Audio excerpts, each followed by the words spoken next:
So today we are discussing the concept I'm going to call Shiva. Now, we all know Shiva. Shiva is a Hindu god who's supposed to have been born from nothing. One day, at the beginning of creation, there was Brahma, and Brahma resisted with Vishnu, and they battled who was the greatest all the time, battling among themselves who was the greatest. Then all of a sudden there was a pillar of light which came from somewhere and nowhere, and then Vishnu said, I'm going to fly, I'm going to turn into Garuda, a bird, and fly up.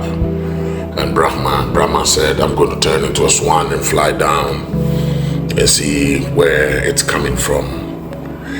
And all of them flew and flew and flew and flew till they reached no end, and they came back. And they said, did you meet the beginning and did you meet the end? And all of them said no.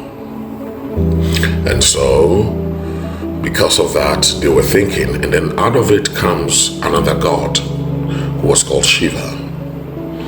And then they realized that this one is like them, yet not like them. Maybe superior, maybe inferior, but they don't know the beginning of it and they don't know the end of it. Now, this is a very powerful concept that is quite hard or quite easy to understand.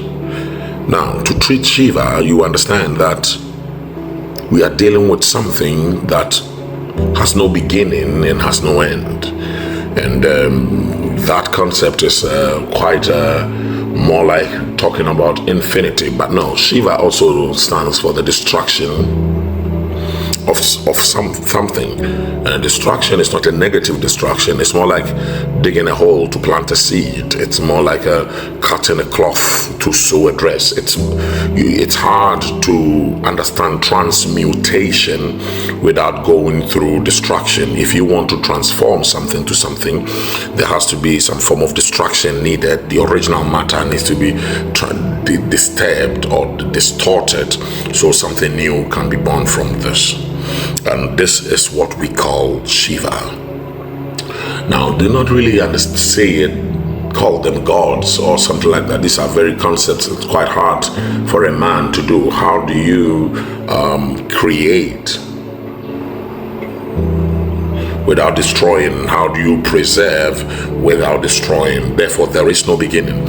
Almost to say that nobody knows when the beginning will come, the end will come, and nobody knows when the end will end. We don't know where the end starts. It's like you don't know when you sleep and you don't know when you wake up.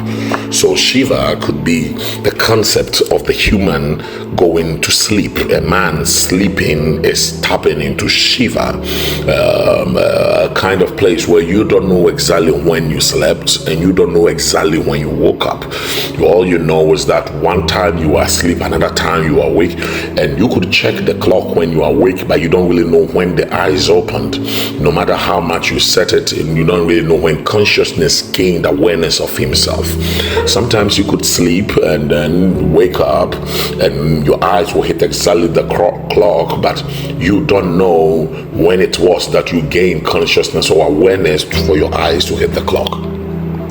And treating this topic, it's quite something that every man needs to understand, that there are certain parts of ourselves that we are not aware of, certain levels of consciousness we have not actually achieved. Now, this is something that every man is doing. So when a Hindu is praying to Shiva, it is the same as a person saying, oh God, I'm going to sleep, take good care of me and wake me up well. Do not say that there are many gods, just one God.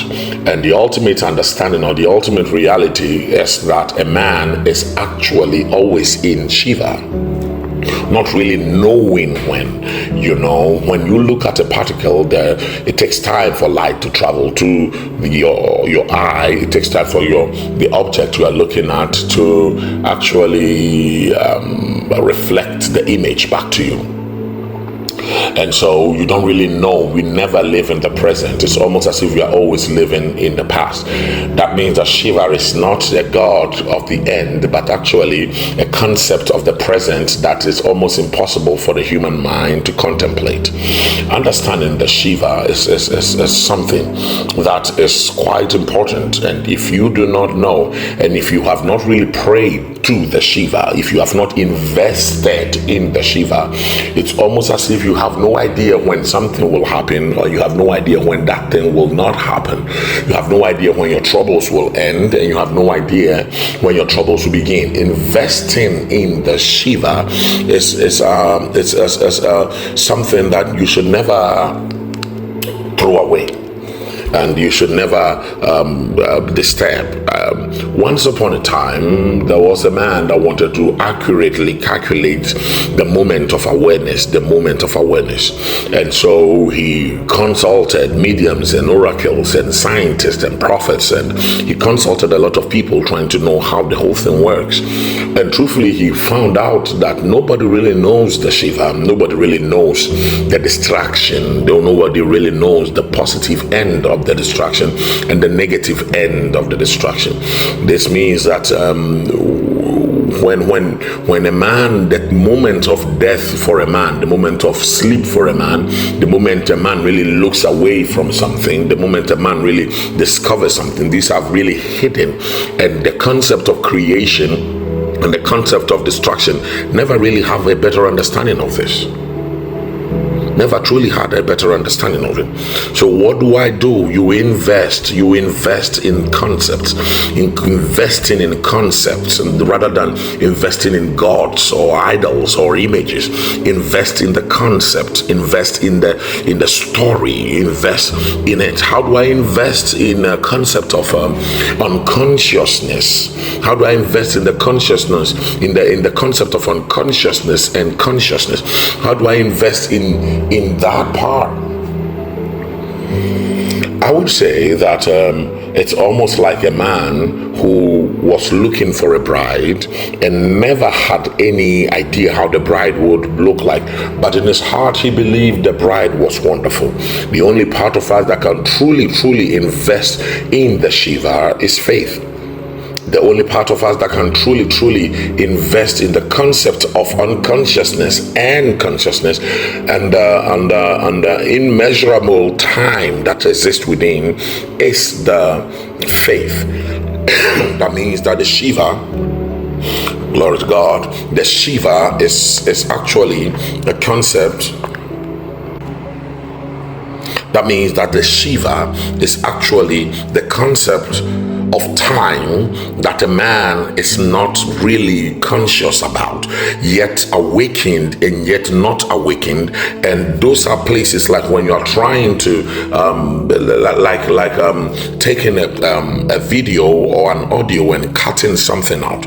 Now we are treating the Shiva, the part that has been cut out that we are not aware of. It's almost as if a memory gap has been created, yet not a memory gap. You could trace it with your dream, you could trace it with your sleep, but those are all theories and concepts of how the Shiva will operate. That means the Shiva becomes the state of time that a man has to use his faith to understand it. And there is no beginning to it, there is no end to it. Glory to God.